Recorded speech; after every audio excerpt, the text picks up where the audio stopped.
The corridor was narrow and silent, but for the rhythmic steps of the guards. For them flanked a human woman, 2 in front, 2 behind.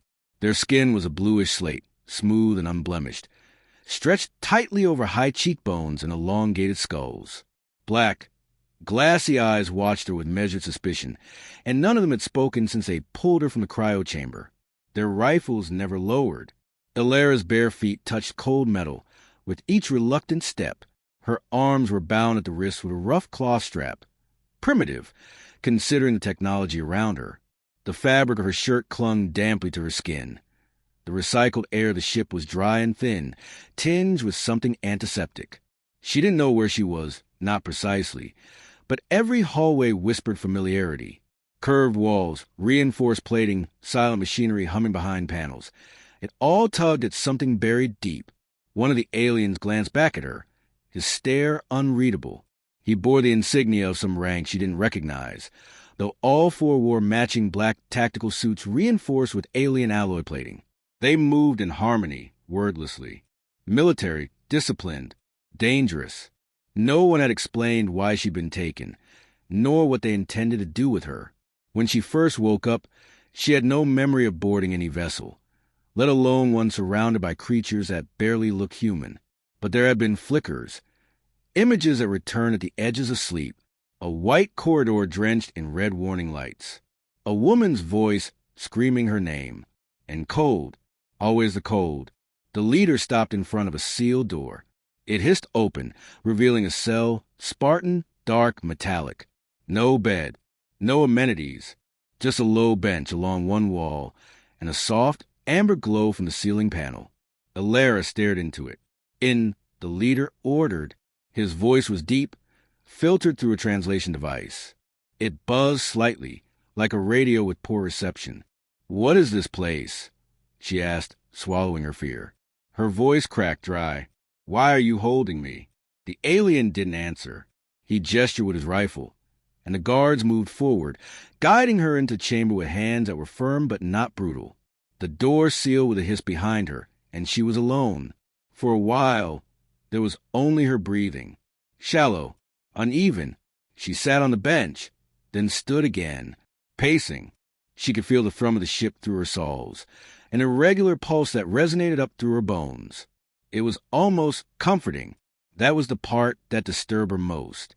She pressed her palm against the wall. The metal was cool, inert. She closed her eyes. "Illyra," a voice whispered. She spun. No one was there. Illyra. It came again, softer this time, almost lost in the background. "Who's there?" she asked aloud. No answer, but the lights above dimmed slightly, as though acknowledging her voice. She backed toward the bench and sat again, heart pounding. The air shifted, barely, but she felt it. A subtle change in temperature. A tension, like the ship itself was aware of her. Outside, in a darkened control room, 2 of the alien guards stood before a bank of monitors. The cell feed was live, audio, video, thermal. One of them, the youngest of the 4, stared at the screen with narrowed eyes. "She's not reacting like the others did," he said in their native tongue. The officer beside him grunted. "She shouldn't be reacting at all. She's human. She's supposed to be extinct. Then why is she here? We're still trying to determine that." The younger one leaned closer to the monitor. "Look at the wall behind her. The surface temperature is rising." The officer frowned. "Impossible." She touched it. It responded. They stared in silence. The woman inside the cell curled her legs beneath her and pressed her fingers together, as if concentrating. The lights dimmed again. "I'm logging this," the young one muttered. "Command needs to see it." Back in the cell, Illyra stared up at the ceiling. Her mind raced. Questions collided without answers. But the fear was fading, slowly replaced by something else. Curiosity. The voice had said her name. Not "Hey you," not subject, but Illyra. That name belonged to someone real, someone who had a past. But where was the rest of it? She closed her eyes and focused, chasing the voice backward through her thoughts. There had been a woman, older, gentle voice, saying her name over and over again, not shouting, reassuring. She could almost see her face. Brown eyes, worry in them. A name formed on her lips. Mother, she whispered. A distant jolt rumbled through the ship, almost imperceptible. Just a hiccup in its systems. A ripple of awareness. Somewhere deep in the ship's spine, lights flickered to life that hadn't glowed in decades. A maintenance drone stirred. An encrypted file began unlocking. In the command chamber, the alien commander received a blinking alert. He read the code once, then again, eyes widening. He slammed a hand down on the console. Secure the prisoner. Lock all access routes to Sector 11. No one goes near the core. No one. Another officer stepped forward. She's triggering old protocols. That's impossible unless... She's not just a stray human, the commander growled. She's tied to this ship. Somehow. Then perhaps the ship remembers her. The commander's eyes narrowed. Or worse, it's waiting for her. Inside her cell, Illyra rose and walked to the wall again. This time, she didn't hesitate. She laid both palms flat and leaned forward until her forehead touched the cool surface. A pulse throbbed beneath it, responding to her heartbeat. Then, a faint line of light traced outward from her hands. A circle formed, glowing with a pale blue hue. The metal parted, revealing a hidden recess the size of her palm. She gasped. Her fingers trembled as she hovered over it. Then, with a breath, she pressed inward. The ship answered. Lights shifted to a soft white. The floor hummed. The amber glow in the ceiling turned crystalline blue. A chime rang once through the corridor outside. The guards were already moving before the alert finished sounding. But inside the cell, Illyra didn't move. Her body had stilled, her mind ablaze, because the voice returned. Welcome home, Commander Illyra. The lights pulsed gently with the rhythm of a heart. Not hers, the ship's. And for the first time since she woke, Illyra wasn't afraid. She was certain. The ship knew her. And soon she would know everything. Illyra didn't sleep. Not because she was afraid, but because she couldn't stop thinking. The ship had spoken, "Welcome home, Commander Illyra." The words echoed through her like a song she once knew, almost remembered, and had just begun to hum again. The hidden panel remained open, but nothing more had happened. She'd stayed close, waiting, hoping for more. Another message, a memory, something. But after that first moment of recognition, the ship had fallen silent again, as if watching, judging. When the guards returned, they came without their usual rigidity. Their weapons remained at the ready, but something in their formation had shifted. Warier, less certain. The same young alien who'd stared at the monitor earlier was among them. His dark eyes scanned the cell before locking onto her with unmasked intensity. He looked like he wanted to ask a question. He didn't. They moved her without a word. Illyra expected another interrogation, or maybe worse, containment, medical scans, dehumanization disguised as analysis. But instead, they brought her to a large chamber with a circular platform at the center and walls lined with flickering interfaces. Alien technology dominated the room, but interspersed among it were signs of something else. Older equipment, human in design, a fusion of two civilizations, neither side fully in control. The commander stood in the center of the room, tall and severe. His armor bore more ornamentation than the others, and his skin carried a paler hue, almost silver. His voice was colder than before, processed through a translator that somehow made it sound even more alien. "You access a restricted control node," he said. Illyra lifted her chin. "I didn't know it was restricted. That is not the point. The ship responded to you. That is impossible. You keep saying that." She stepped forward. The guards didn't move, but she felt the tension ripple. "What is this ship? Why do I know it?" The commander ignored her question. "You were recovered from cryostasis. The stasis chamber bore pre-contact human markings. It was buried in an unpowered vault. You should be dead." "But I'm not." "No, and that is the problem." Silence spread like a crack in glass. Illyra saw it then, not just suspicion in his eyes, but fear. Not of her, perhaps, but of what she represented. The ship was waking. That scared him. She spoke more softly. The ship isn't yours, is it? His jaw tightened, a very human gesture. It is ours by right of salvage. We found it. We repurposed it. It has served our fleet for nearly 40 cycles. But you don't understand it. A flicker of anger flared in his face. He stepped closer, voice sharper. You will tell us everything. Every memory. Every anomaly. If this ship has chosen you, we will learn why.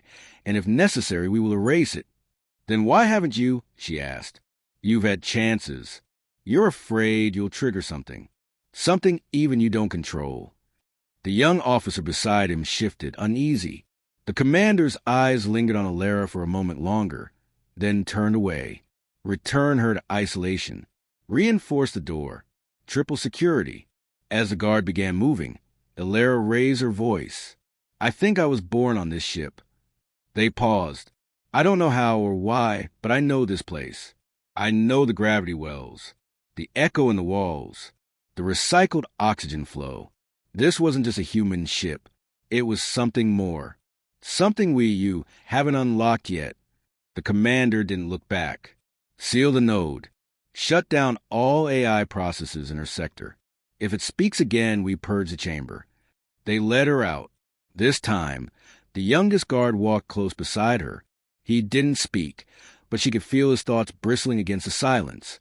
He was questioning everything that made him dangerous or useful. Back in her cell, Alara waited for the ship to reach out again. Hours passed. The walls remained inert. The panel closed. But her pulse matched the slow hum beneath the floor. Her connection to the vessel hadn't ended. It was waiting, too. Then, during a shift in lighting that marked the artificial night cycle, the wall rippled. A seam split silently. A projection flickered into existence. Hazy at first, then clear. A woman stood before her, not real, but close enough to draw breath. She looked to be in her 40s, with tired eyes and a steady presence. Her clothes bore a faded insignia, UNS Horizon Initiative, and her voice, though softened by age, was achingly familiar. Alara, the projection said, if you're seeing this, then the ship survived. And you did, too. Alara froze. My name is Captain Lynn Sorrell, human designation. I was commander of the joint colony vessel Athena. This ship was part of a deep space initiative, human and allied alien engineers working together. It was never meant for war. It was meant for rebirth.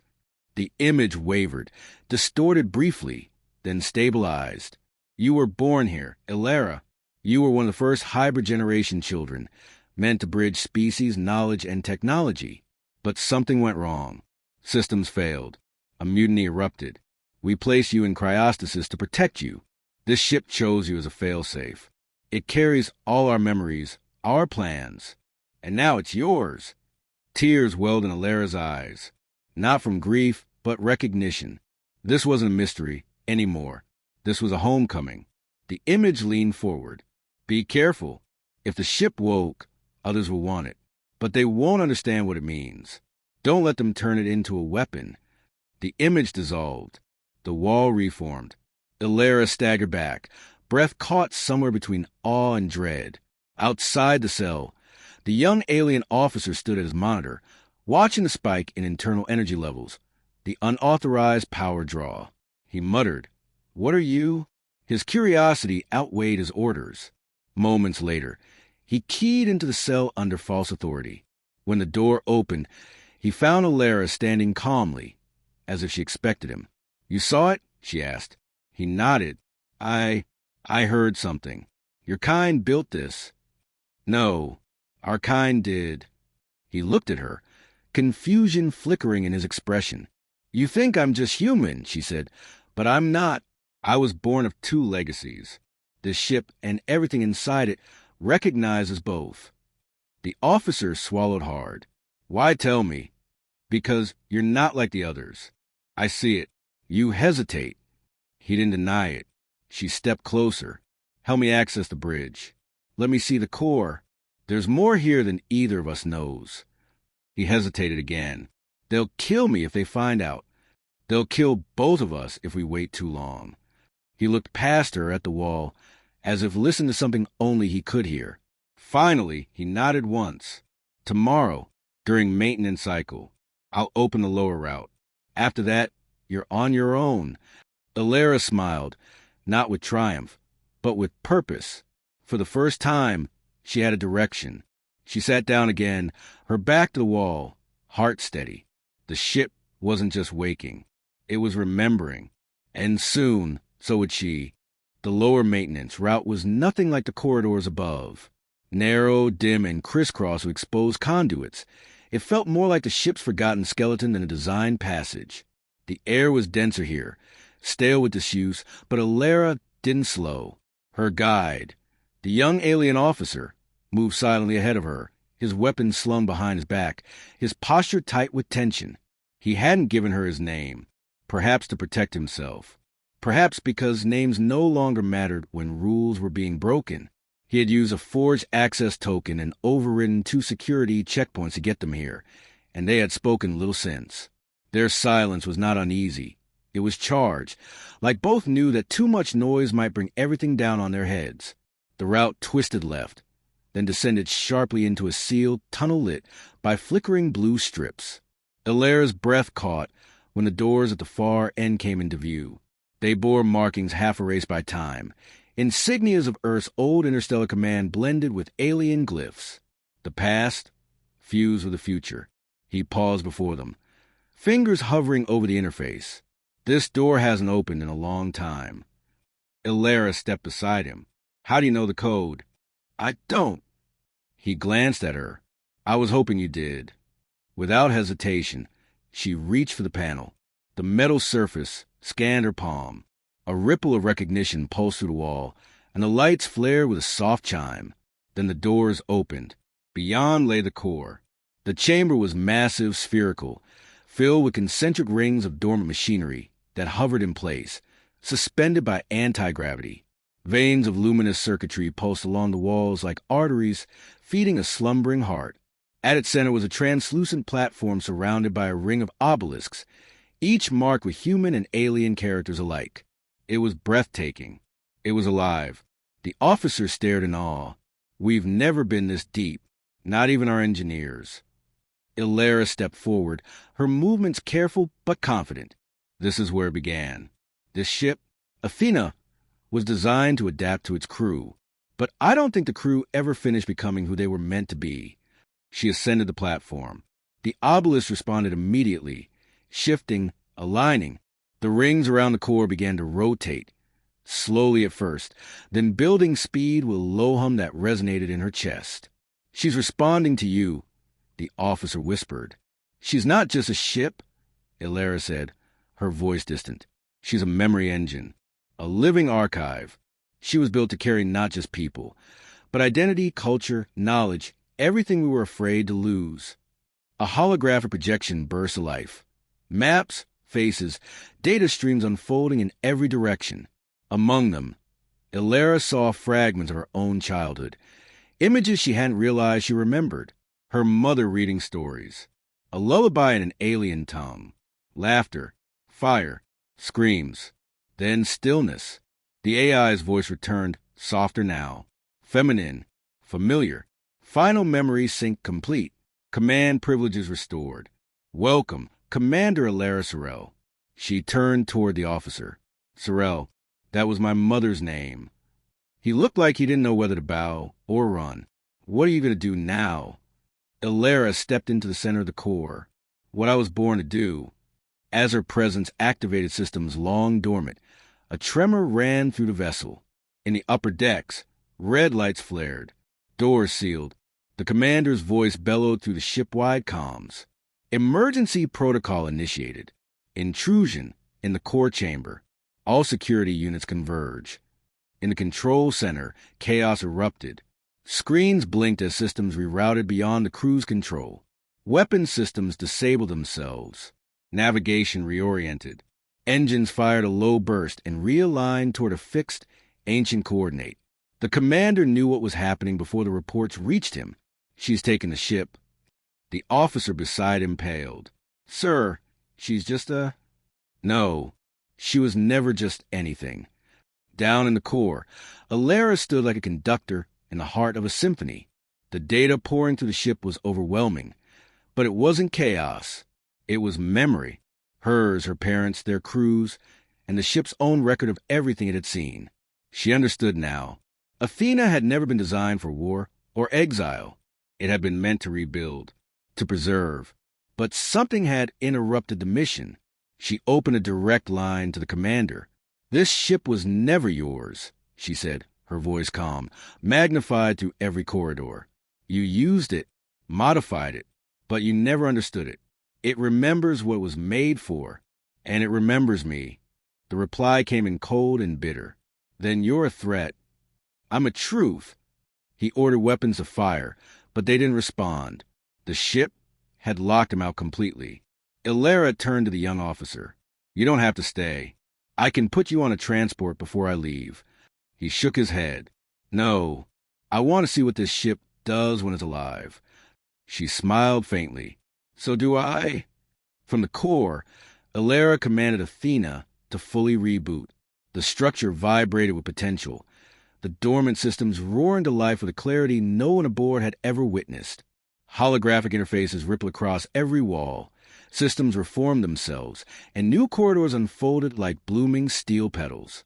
And just as quickly as it came alive, it quieted, not into silence, but a calm readiness. A breath held, waiting for direction. Illyra stood at the center, silhouetted in light. We were meant to chart new worlds, to carry the stories of Earth and our allies beyond the stars. "This ship was our legacy," she said aloud to herself, to the AI, and every listening ear. She tapped a glowing console. A destination confirmed itself, one long buried in the system. Sol system. Earth. Home. The AI responded with a final confirmation. "Course set. Time to jump. 72 hours. The young officer stepped beside her. "They'll try to stop you." "I know," Illyra said. "But this time, the ship won't let them." Back in the command center, the alien crew scrambled. The commander watched his access dissolve from his fingers. Nothing obeyed him anymore. "She's turned it into her sanctuary," one of his lieutenants whispered. "No," the commander said grimly. "She's turned it into her inheritance." And as Athena prepared for its first true voyage in over a generation, its lights glowed brighter than they ever had under the hands of salvagers. The girl they had called a prisoner now stood at the helm, heir to both human and alien legacies. The ship knew her. The stars had waited long enough.